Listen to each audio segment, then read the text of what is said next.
pasada, que creo que son la mayoría,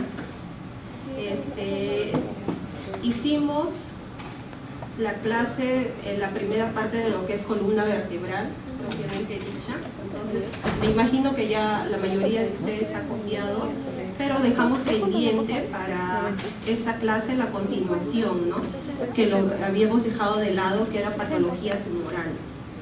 Entonces, les había comentado en un inicio que no se iba a tocar todo, solamente lo más frecuente, porque si bien es cierto, nada de esto lo van a ver, no son patologías que ustedes lo puedan ver a diario en la práctica clínica, pero sí es importante que por lo menos las lesiones más comunes las tengan en consideración. Entonces, en esta ocasión ya hemos tocado lo que son lesiones extradurales, recuerdan, ¿no? Entonces, dejamos pendientes las lesiones intramedulares y las intradurales, pero extramedulares. Dentro de las intramedulares vamos a tocar de lo que es el ependimoma y el astrocitoma, que son los más comunes. En las intradurales, pero extramedulares, vamos a hablar del meningioma, del schwannoma, neurofibroma, de las metástasis leptomeningias, que a veces también es frecuente, teniendo como antecedente tal vez un cáncer de pulmón, de mama, un melanoma, etc.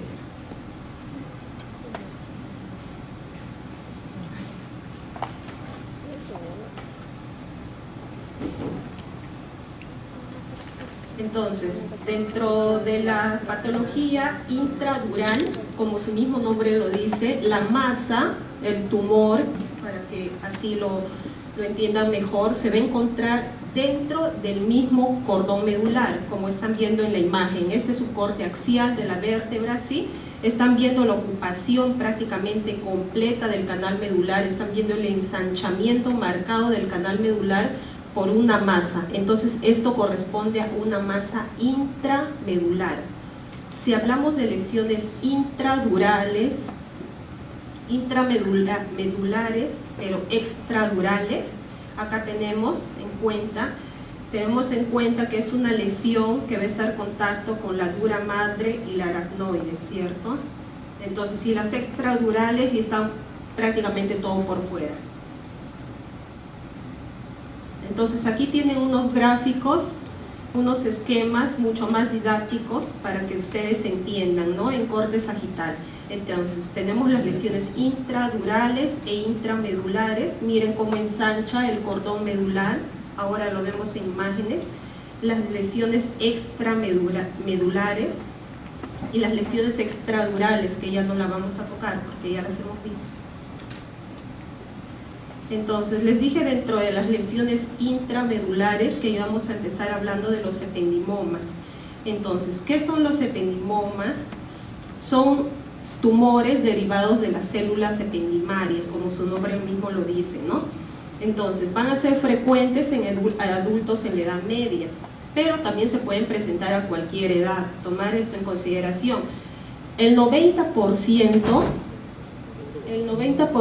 de los casos de niños va a ocurrir en el cerebro, ¿ya? Tengan en cuenta eso. Entonces, y generalmente cuando están ahí van a tener una localización medular a nivel del raquis cervical, o sea, bastante arriba. Entonces, ¿cómo vemos en resonancia magnética?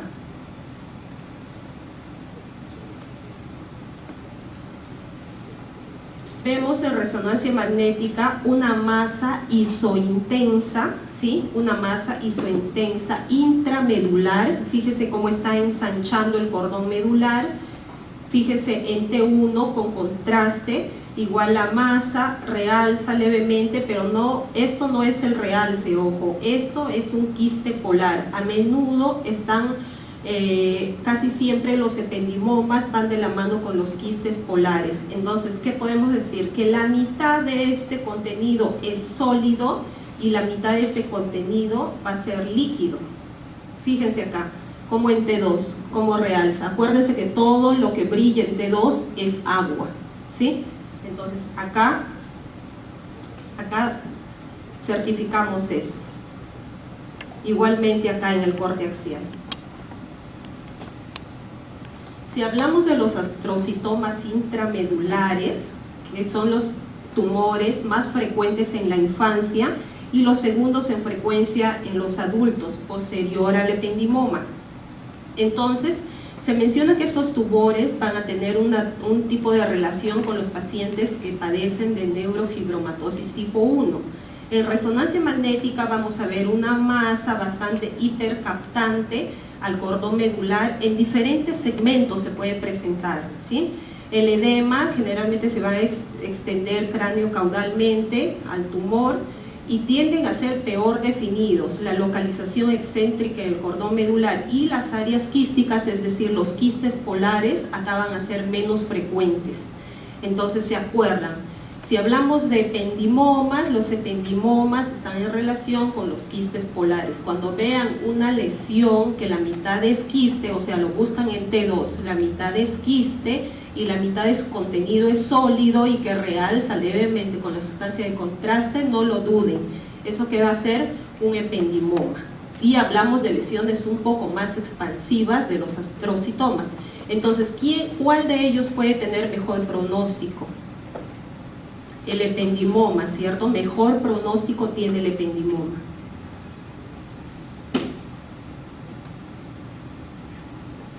Igualmente acá tenemos un paciente con un ensanchamiento marcado del cordón medular. Fíjese que el T1 es prácticamente isointenso, ligeramente con hipointensidades, pero dentro del cordón medular propiamente. Al aplicar gadolinio a este paciente, que es la sustancia de contraste que se utiliza en la resonancia magnética, vemos cómo brilla, pero brilla de forma heterogénea, la captación es de forma heterogénea. Y fíjense cómo tiene también contenido quístico, pero es una masa, si se dan cuenta, mucho más infiltrante, no es una masa bonita, bien definida, como hemos visto al inicio en el ependimoma. Entonces, este cuadro resume de lo que hemos estado hablando, ¿ya?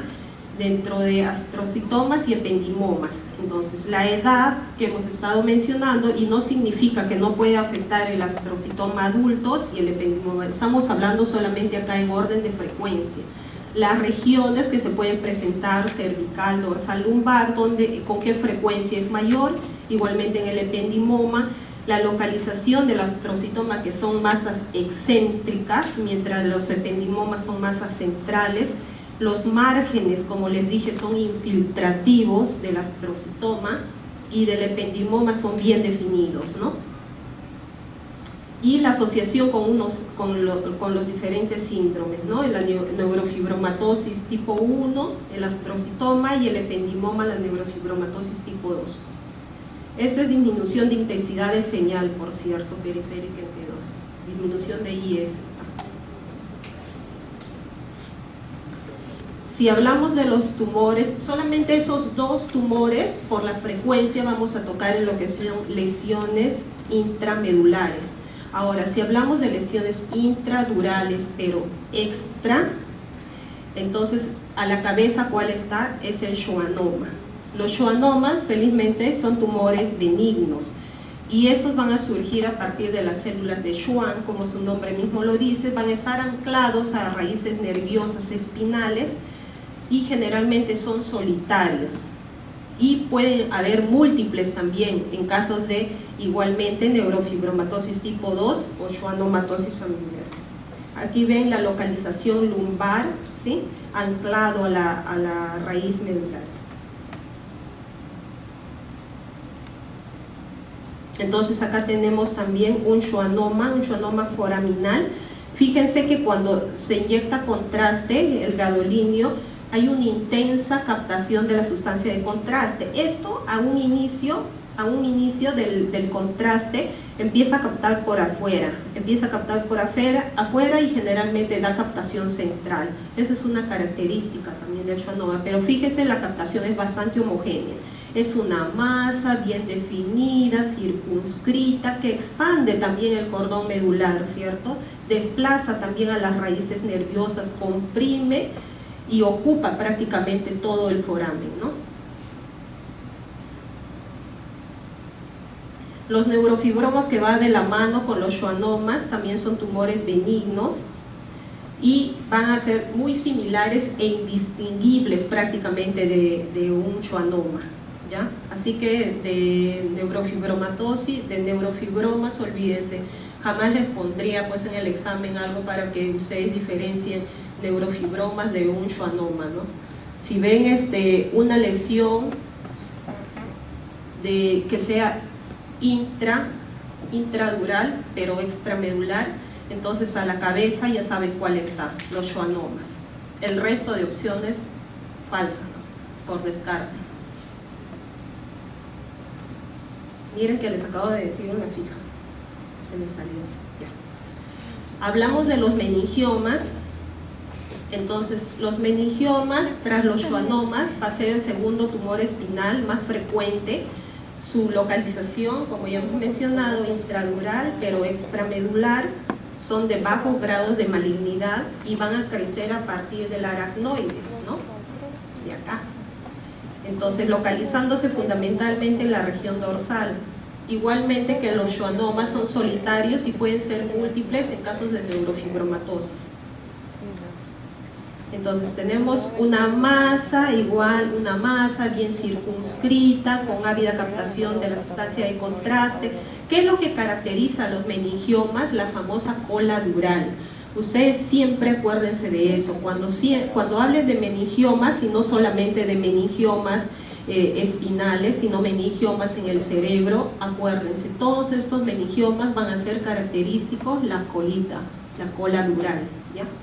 Entonces, van a ser masas de amplia base, de implantación dural, como estamos viendo en la imagen, y va a desplazar contralateralmente al cordón medular, estamos viendo. Mientras las masas intradurales propiamente, hemos dicho que está en todo el canal medular. Fíjense cómo está esto, es como si estaría partido el canal medular, ¿no? Pero no es así, esto de acá es la masa, esto es parte del cordón. Las metástasis leptomeningias, entonces, no es muy frecuente, pero sí les puse porque ustedes tienen que saber los diagnósticos diferenciales, ¿ya? Entonces, las diseminaciones de las metástasis leptomeningias va a ser a través del espacio subaracnoideo. Entonces, los tumores malignos del sistema nervioso central en general pueden ser un astrocitoma anaplásico, que es un grado 3 más o menos, según la OMS, un ependimoma anaplásico, un germinoma o un meduloblastoma, y por fuera del sistema nervioso central también, es decir, un cáncer de pulmón, un cáncer de mama. Entonces les puede venir una pregunta, algo así como les viene la descripción, y fíjense siempre en el antecedente, ¿sí? Si el antecedente puede ser en este caso un cáncer de pulmón, un cáncer de mama, un ependimoma, fíjense cómo está la columna. Entonces, hay 3 tipos de metástasis leptomeningias. No les voy a decir que aprendan a diferenciar cada una de ellas, pero basta con que ustedes sepan que existen 3 tipos. Una que es de realce nodular difuso, otro que es simplemente el engrosamiento de la médula, ¿sí? Engrosamiento medular, ¿sí? Que puede pasar a veces desapercibido, pero dado el antecedente siempre hay que buscar, y otro tipo masa. Ya, esos 3 tipos de diseminación leptomeningia podemos encontrar. En este caso estamos hablando de un realce nodular difuso, de una metástasis leptomeningia. Igualmente acá estamos hablando de una metástasis leptomeningia. Miren el realce difuso, ¿sí? Ve unos puntos por toda la columna, ¿sí? ¿Cómo es en T1? En T1 es generalmente iso a hipointenso. En T2 es más o menos hay un realce, ¿cierto? Y en la sustancia de contraste, cuando se pone el STIR, que el STIR es muy parecido a un T2, pero la saturación de la grasa, fíjense cómo está saturado la grasa. Es como decirles que la señal de la grasa está cancelada. Entonces esas 3 secuencias son las que generalmente se toman en la columna, ¿ya? Entonces, ¿qué tengo acá? Una metástasis leptomeningia y también tengo una metástasis ósea. Fíjense cómo están los cuerpos vertebrales, ¿sí? Los cuerpos vertebrales también están tomados.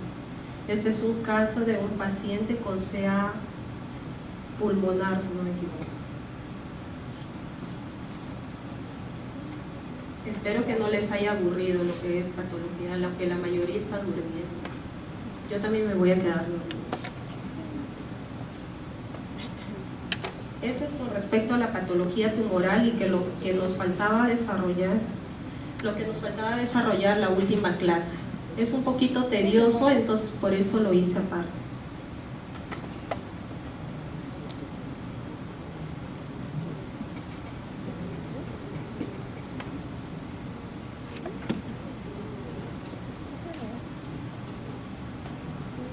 Y ahora sí, para los que están durmiendo, ¿cómo hacemos para que se despierten? Que se pongan de pie, ¿no? Chicos, no se duerman, de verdad. Si se duermen, ¿qué examen van a dar? Después van a decir, la doctora es mala, no sabe enseñar. Al final podemos ver tal vez como que un repaso de, si gustan, ¿no? Como un repaso de algunas fijas, como me han dicho, ¿no? Díganos las fijas.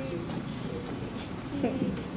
Pero más o menos les digo cómo es que les va a venir en el examen, para que no se confundan, no haya quejas. Si están de acuerdo la mayoría, ¿no? Porque si no están de acuerdo, no. ¿Sí?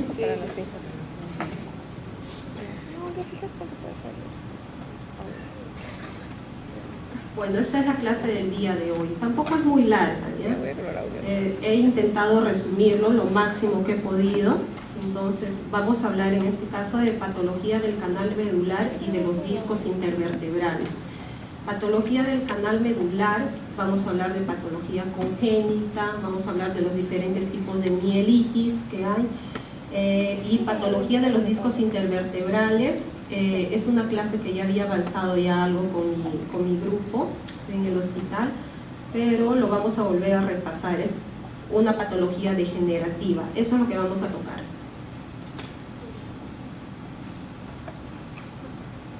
Entonces, si hablamos de patología congénita, ¿ya? A la cabeza, ¿quién está? He intentado poner casi todo imágenes, poca teoría, también para que no se duerman y porque tampoco es parte de la especialidad, pero si les vendría, les va a venir obviamente el caso clínico con todo el detalle, pues, ¿no? Entonces esa parte ustedes tienen que repasar. Les he enviado el PDF, lo tienen todos, ¿cierto? Les he enviado el PDF como para que le den una lectura, lo he colgado igual en la página, ahí pueden tal vez leer algo de clínicas, si están interesados. Entonces, meningocele es la patología más común, ¿ya? Patología más común dentro de las malformaciones congénitas, ¿ya? Entonces, ¿qué es meningocele como tal? Meningocele es una hernia, ¿sí? Una hernia llena de líquido, como estamos viendo acá, ¿sí? Que no tiene contacto con el exterior, ¿sí? Son los más simples. Entonces, ¿qué nosotros podemos hacer este estudio desde rayos X? Y si hacemos estudio con rayos X, lo único que vamos a ver va a ser una separación de los pedículos. Basta que veamos los pedículos. Los que han venido a la clase de escoliosis se acordarán, ¿no? Los pedículos, cuando se separan los pedículos que afectan generalmente a más de una vértebra, podemos sospechar de este tipo de malformaciones. Entonces, no va a ser infrecuente que se relacione con el desarrollo incompleto de los arcos neurales y las apófisis espinosas también. Entonces, acá tenemos una resonancia magnética de un meningocele presacro y con aparente trayecto fistuloso hacia el recto, ¿no? Acá tenemos otro casito de un... ¿Ustedes qué dicen? ¿Es un meningocele también? se parece bastante, ¿no?, al anterior, pero ¿qué dice? Fíjense, esto es T2. Fíjense cómo está la grasa, cómo brilla la grasa. Y fíjense acá adentro también cómo brilla la grasa. Entonces, ¿esto qué viene a ser? Un lipomeningocele, ¿sí?, de la misma localización, a menudo se localizan igual, ¿sí?, distal, presacro, ¿no? Y fíjense, existen, por cierto, y esto ya lo deben conocer por alguna otra materia, existen dos tipos, ¿no?, de dos tipos. Los disrafismos espinales cerrados y los disrafismos espinales abiertos. Esto de acá corresponden los meningoceles a disrafismos espinales cerrados. Más adelante vamos a ver los abiertos. Los abiertos, por cierto, no es común el estudio por imágenes, mientras los cerrados sí, porque tienen que ver la comunicación, tienen que diferenciar un meningocele de un mielomeningocele o de otro tipo de disrafismo. Entonces, ustedes dirán, ¿y cuál es la diferencia entre uno y otro? Va a diferenciarse uno y otro simplemente del contacto con el exterior. Un meningocele cerrado no tiene contacto, o sea, está cubierto por completo por la piel, mientras un disrafismo espinal abierto va a estar expuesto, ¿sí? Entonces, por ende, los disrafismos espinales abiertos ya no tendría mucho sentido un estudio por imágenes, a menos que estén pensando en algo más complejo. Simplemente su diagnóstico es netamente clínico.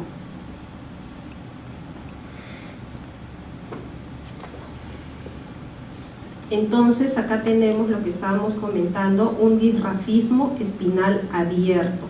Miren la horizontalización sacra, miren la masa, una masa lumbar, ¿sí?, perdón, una masa sacra que prácticamente está traspasando la piel, ¿sí?, el contacto. Este es el caso de un mielomeningocele, ya estaba el paciente operado al nacimiento y posteriormente se formó una fístula de líquido cefalorraquídeo que dio lugar a la aparición de una colección, es decir, entre la dura madre y el tejido celular subcutáneo.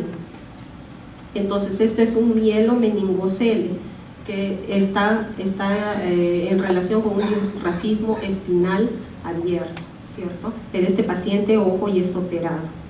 Simplemente se va a diferenciar por la localización de la placoda neural. Tomen en cuenta eso. Entonces, a menudo los meningoceles son tan simples que no están asociados con otro tipo de malformaciones, mientras los mielomeningoceles a menudo sí tienen otro tipo de asociación. Una de esas asociaciones son la malformación de Chiari tipo 2, con el descenso de las amígdalas cerebelosas, ¿sí? Y como hay un descenso de las amígdalas cerebelosas por debajo del agujero magno, ¿se acuerdan que la clase pasada hablamos, ¿sí?, cómo podíamos hacer mediante la línea de Chamberlain, ¿no? Todo lo que quedaba por debajo de la línea de Chamberlain era un descenso de las amígdalas cerebelosas, ¿no?, y está en relación con malformaciones de Chiari. Entonces, y también había compresión del cuarto ventrículo y del acueducto de Silvio, entonces estaba condicionando una hidrocefalia.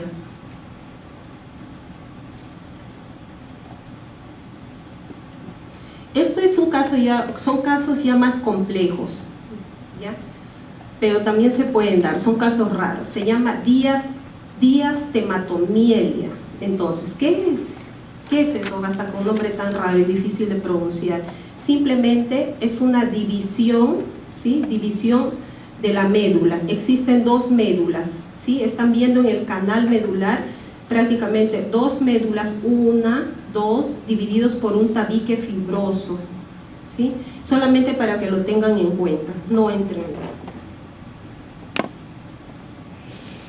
Dentro de las patologías medulares agudas, las famosas mielopatías,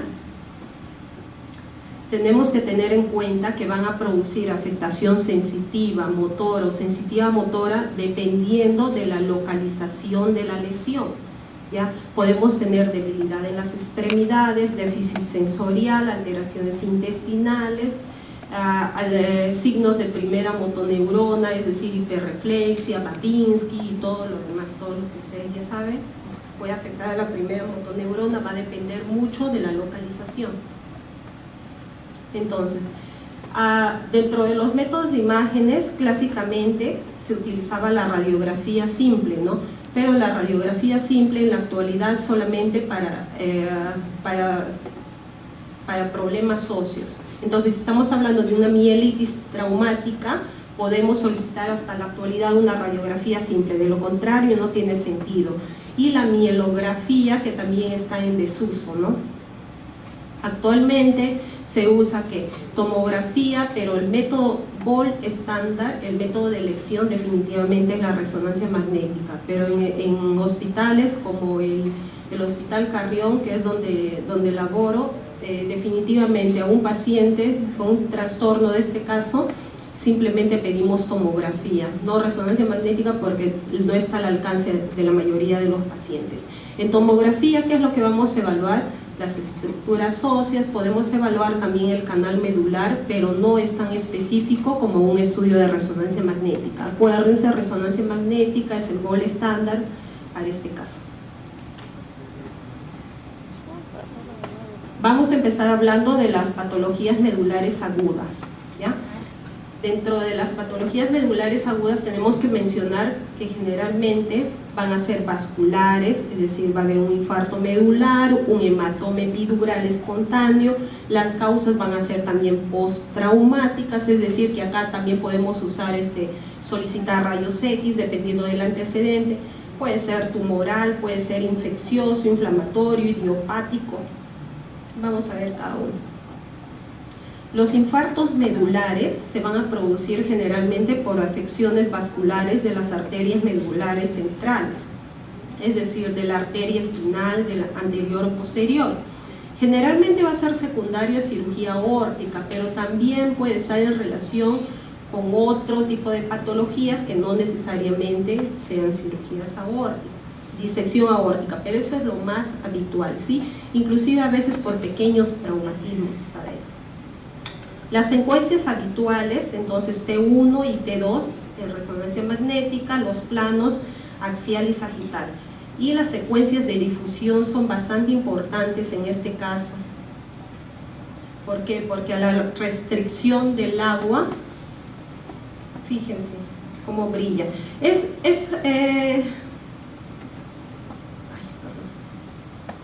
Los infartos medulares van a tener una característica bien peculiar, ¿sí? Recordar eso.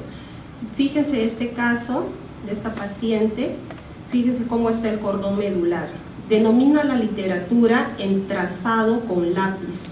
Entonces fíjense cómo está el cordón medular, no está ensanchado, no está engrosado, simplemente hay una hiperintensidad de señal en su interior, el calibre está conservado. Entonces esta hiperintensidad de señal es como si hubieran agarrado la punta de un lápiz y lo han dibujado, ¿sí? Se ve, ¿no? Y otra de las características es que, les decía, en difusión hay una restricción de la señal. Entonces fíjense cómo brilla. Esto es conocido como los ojos de serpiente, ¿ya? Así se conoce en resonancia magnética. Los ojos de serpiente y el trazado en lápiz, entonces es típico de esta patología de infartos medulares. Los hematomas epidurales espontáneos, que también son poco frecuentes, los sangrados pueden ser de origen venoso. La afectación más frecuente va a ser la columna cervical, la cervicotorácica. Entonces estos pacientes van a cursar con dolor cervical, dorsal, lumbar, dependiendo generalmente del segmento afectado. Entonces, si es un hematoma, vamos a ver una colección, ¿sí?, que está comprimiendo prácticamente la médula, ¿sí?, está señalando la flecha, que es prácticamente isointensa, ¿no? Si se dan cuenta, es prácticamente isointensa.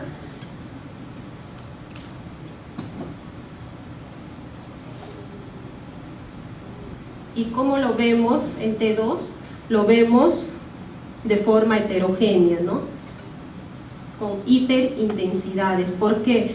Porque esto va a depender mucho de la degradación de la hemoglobina. Igualmente acá una afectación un poco más difusa, lo podemos corroborar en sagital, una afectación más difusa. Por eso les comento, dependiendo mucho de los días que hayan pasado, del tiempo que haya transcurrido, van a ver los cambios también de intensidad de señal en los hematomas epidurales. Dentro de las causas postraumáticas que podemos tener, entonces vamos a tener fracturas por compresión, por flexión, distracción. Estas son las típicas del cinturón de seguridad, ¿no?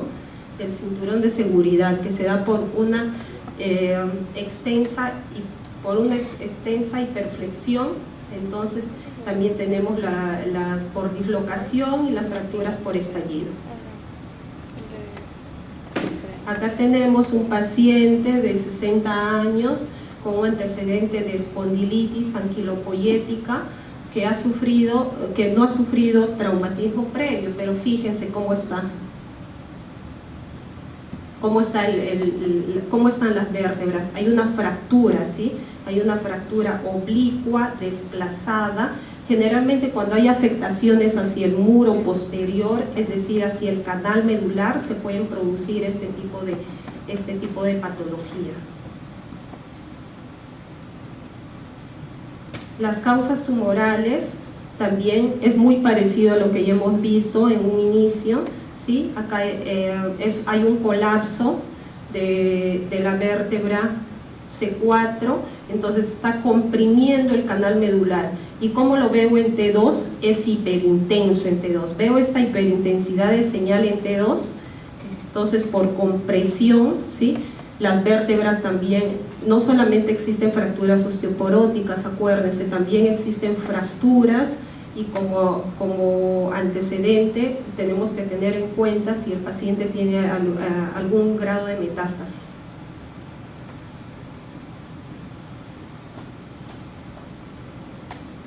Igualmente acá.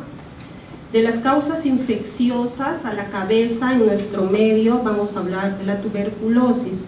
Entonces, la tuberculosis es una causa bastante frecuente y que nos va a dar colecciones. La clase pasada ya habíamos mencionado algo de esto, ¿no? Entonces, como vemos, las colecciones en T2 van a brillar, ¿no? Brillan. Y si le pongo contraste a este paciente, brilla más aún la lesión, ¿no? ¿Por qué? Porque casi siempre está acompañada de cambios inflamatorios. Las causas idiopáticas es raro, pero también tiene algún grado de frecuencia. En alguna oportunidad ustedes habrán escuchado este tipo de patología en pacientes que en estados postvacunales, es decir, han recibido algún tipo de vacuna inespecífica y de pronto les dicen que ya no puede caminar o que se caía de pronto. Es esto, dentro de las causas idiopáticas. Entonces, ¿qué es lo que tenemos acá? Miren el cordón medular, fíjense la heterogeneidad del cordón medular. En T2 hay una hiperintensidad de señal de forma difusa, ¿sí? La hiperintensidad de señal, ¿sí? Por segmentos. Esta es una afectación bastante amplia de un paciente en estado postvacunal. Entonces, si se les pregunta un antecedente, si se les pregunta un estado, mejor al final repasamos, cuando estén más despiertos. O estoy hablando muy despacio. No, está normal. ¿Sí? ¿Está bien? Sí. ¿Muy despacio? ¿No? ¿Está bien? Pero es que la mayoría se duerme, está muy aburrido. No. ¿No? ¿Se entiende? Sí. Fijas. Esta parte es más o menos sencillo para todos los que han asistido la primera clase. Y para los que no, también vamos a hacerlo comprensible, ¿ya? Entonces, esta parte de acá en adelante habla de patología degenerativa propiamente. Entonces, cuando yo hago un estudio de la columna, Ya tengo que dividir la columna, ¿no? La columna ya habíamos dividido la vez anterior, columna cervical, columna dorsal, columna lumbar. Les había adelantado que lo que sufre más peso, más daño en casi todas las personas, no solamente en los mayores, sino en las personas adultas jóvenes también, que se dedican a cargar pesas o o son cargadores o a hacer sobreesfuerzos y que no tengan una enfermedad de Scheuermann, que les había dicho que era la enfermedad degenerativa en un paciente joven.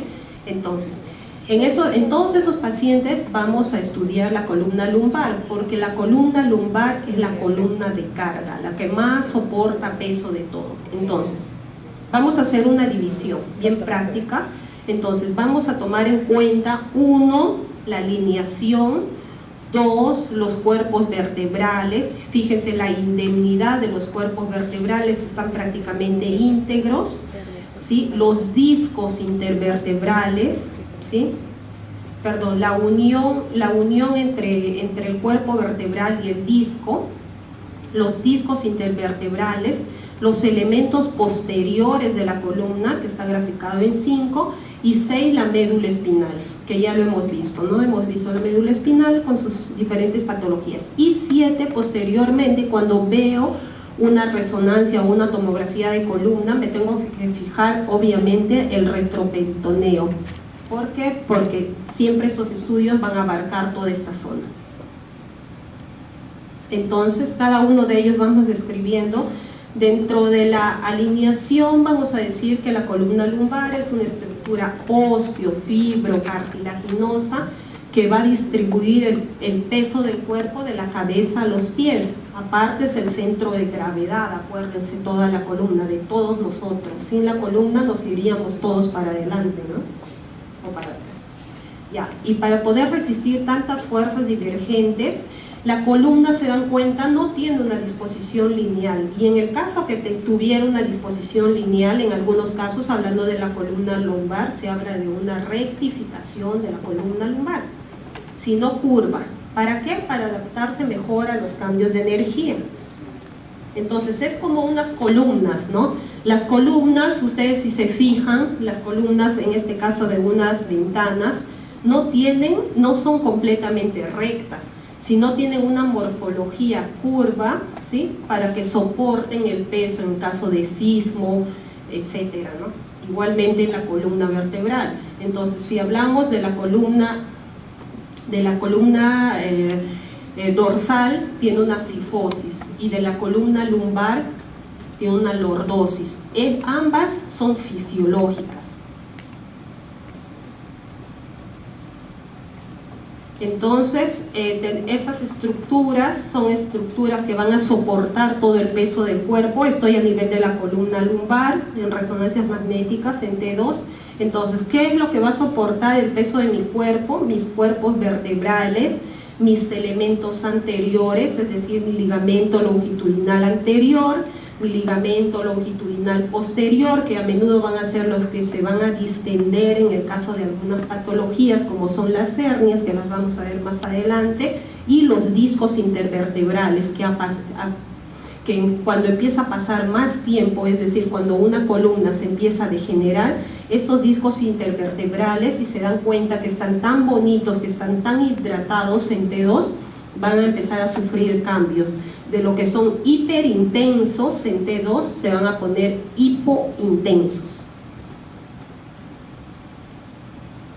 Entonces les comentaba que la columna lumbar va a presentar una lordosis fisiológica entre 20 y 60 grados. Ya les había adelantado eso la clase pasada. Cuando tengo menos de 20, este ángulo desde L1 a L5 me sale menos de 20, estoy hablando de una rectificación de la columna lumbar.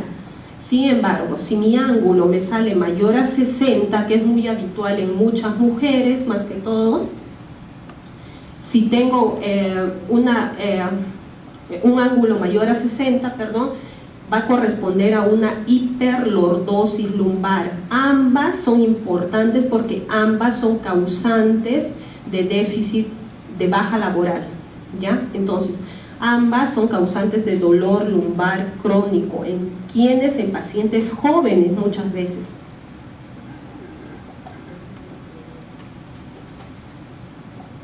Entonces la angulación lumbosacra también se mide, que va a ser aquella de medir el ángulo sacro con lo horizontal. El aumento del ángulo va a conducir a una hiperlordosis lumbar. En cualquiera de las dos formas la puedo tener. Y lo que más va a soportar de mi cuerpo no solamente es la columna lumbar, sino la columna de carga denominada la columna L3, el cuerpo lumbar L3. Entonces consiste en trazar una línea perpendicular, como están viendo en la imagen, desde el centro del cuerpo vertebral del L3 y medir hacia la distancia del promontorio. Aquí vemos claramente que no sobrepasa el promontorio, entonces no estaríamos hablando de ningún tipo de hiperlordosis.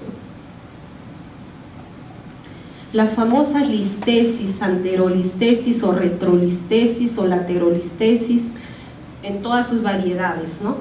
Entonces, ¿qué es la listesis? No es más que el desplazamiento del cuerpo vertebral, generalmente hacia anterior o hacia posterior. ¿Ya? La laterolistesis está simplemente descrito, pero hasta la actualidad yo no he visto ningún caso de más frecuente es la anterolistesis. Entonces, se dan cuenta, el cuerpo vertebral está desplazado hacia adelante, ¿sí?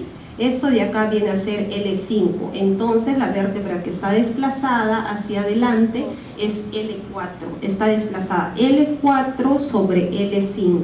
Y en las listesis tengo grados, tengo primer grado, segundo, hasta el cuarto grado.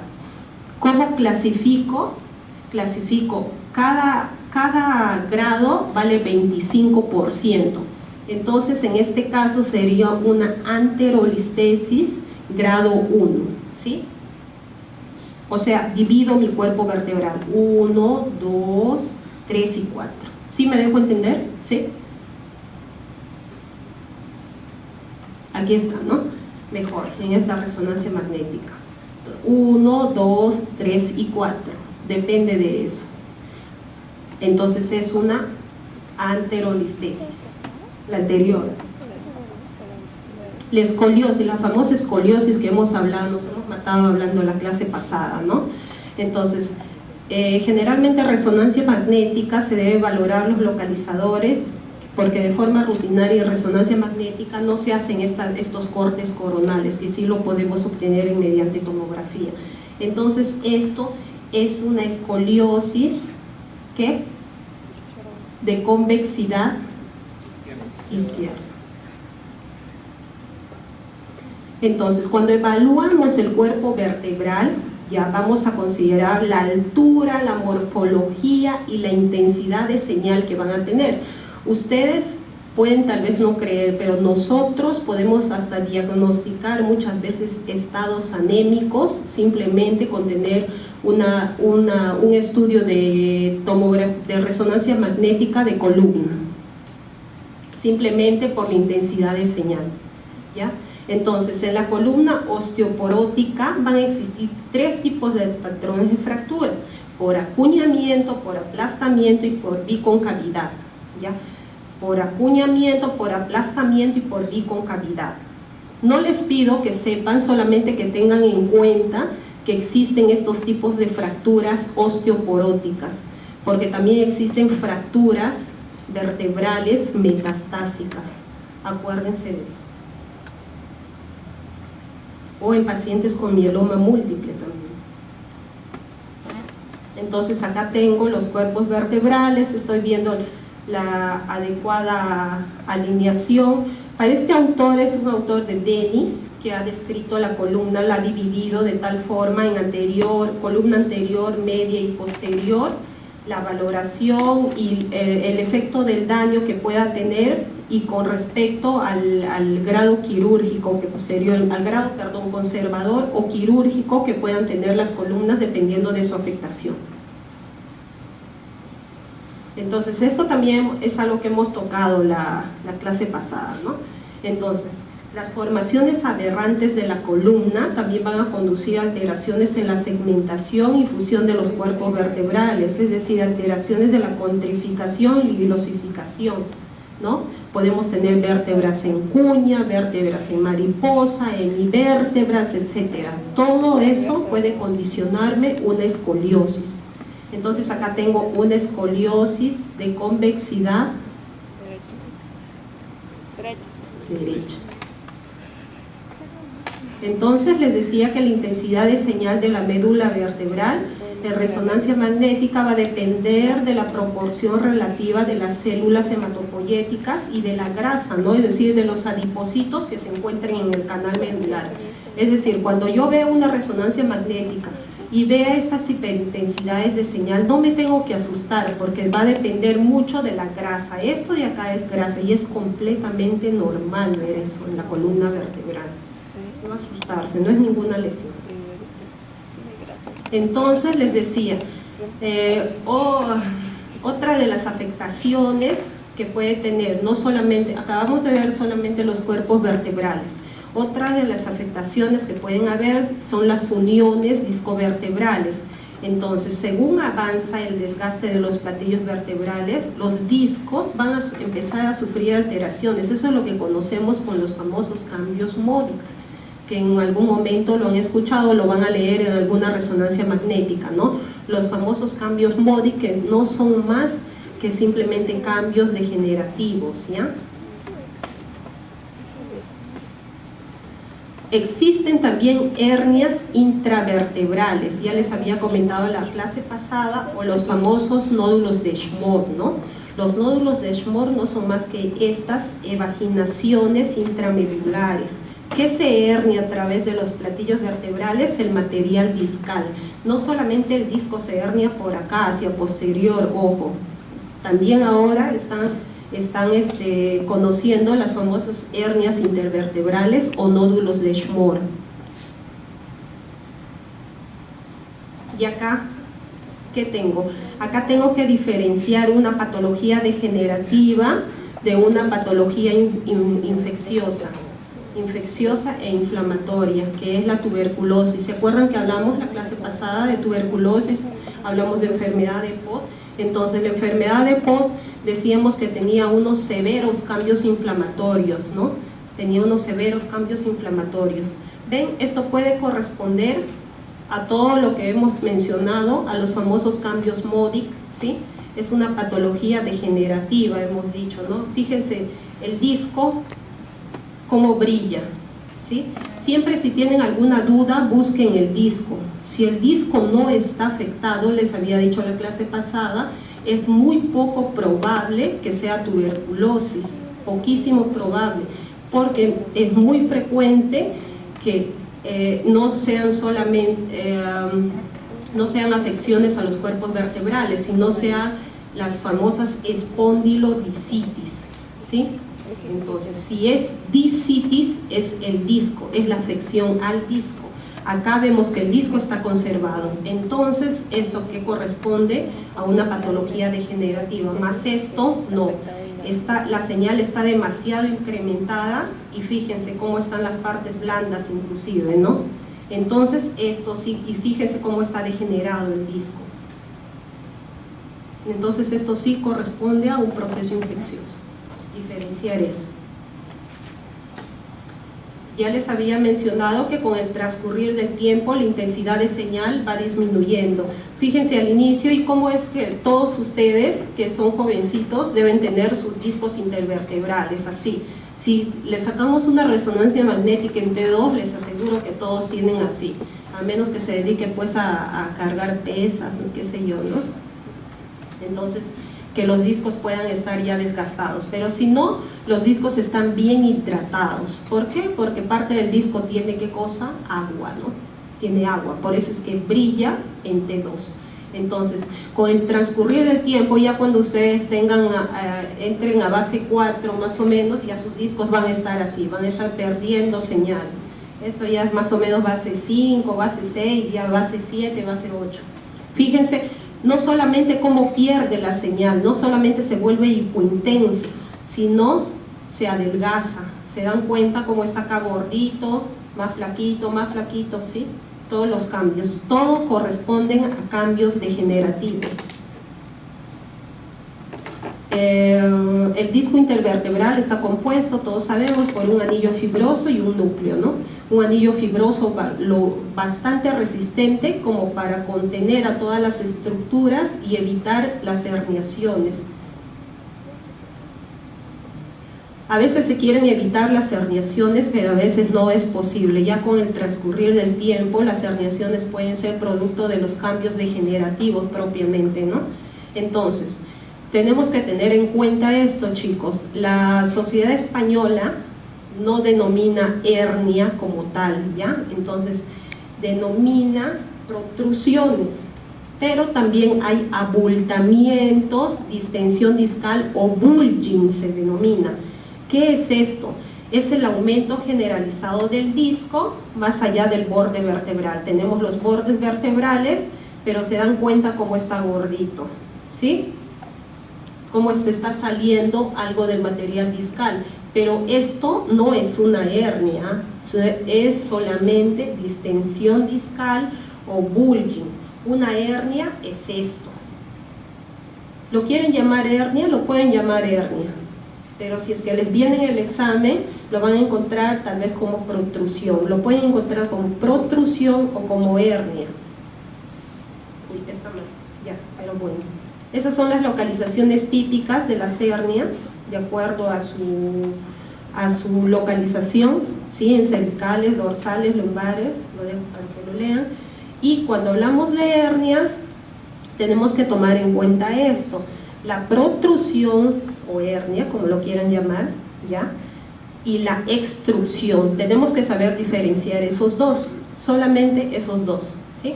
Entonces, protrusión indica que la distancia de los bordes de la hernia del disco es menor que la distancia de los bordes de la base. La distancia de los bordes de la hernia del disco es menor que la distancia de los bordes de la base, ¿sí? ¿Sí me dejo entender? Base ancha, para los que no entienden, ¿sí? Para los que están un poquito perdidos, protrusión, base ancha y extrusión, cuello angosto. ¿Mejor? ¿Sí?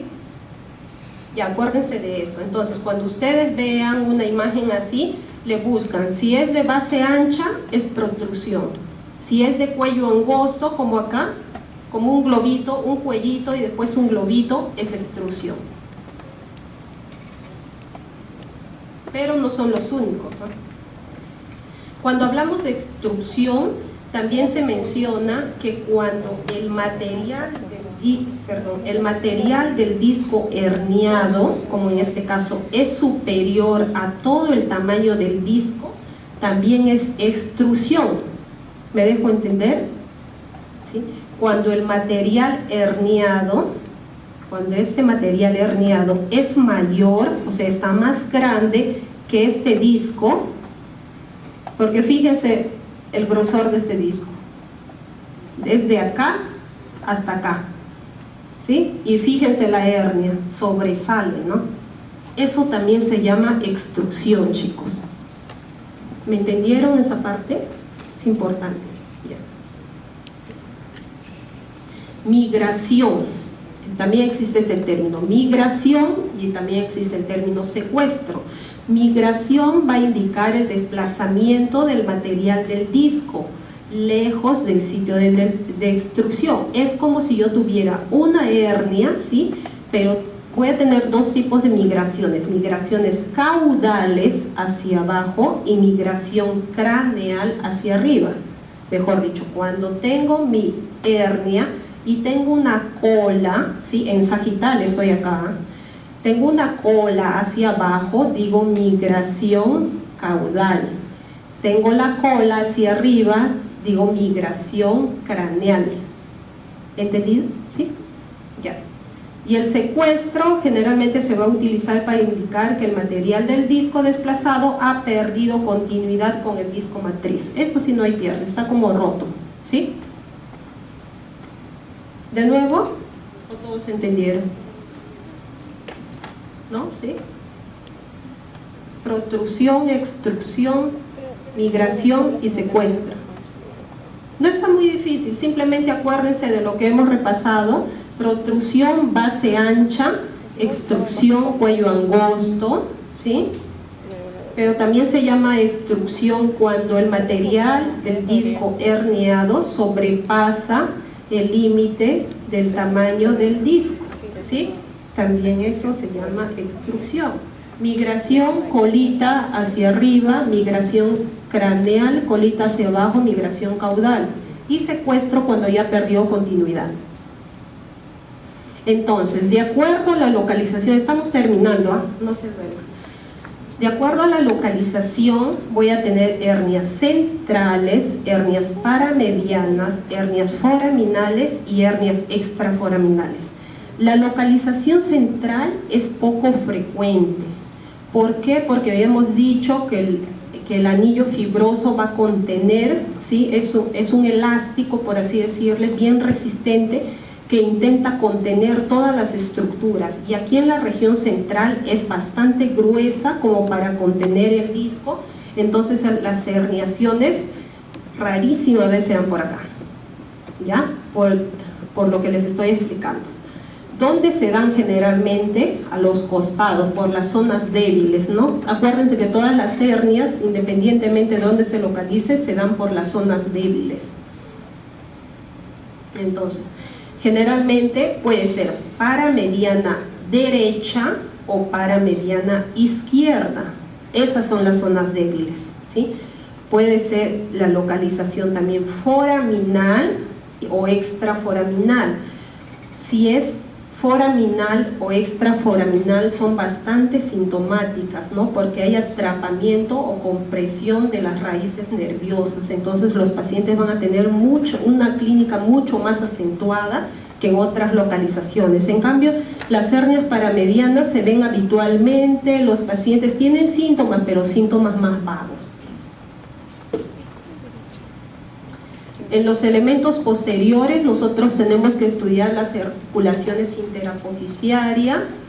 Tenemos que mencionar que son de tipo diartrodial, van a presentar una sinovial, son de localización frecuente en la patología degenerativa. Entonces, ¿qué es lo que voy a ver? Voy a ver un engrosamiento generalmente de mis articulaciones interapofisiarias.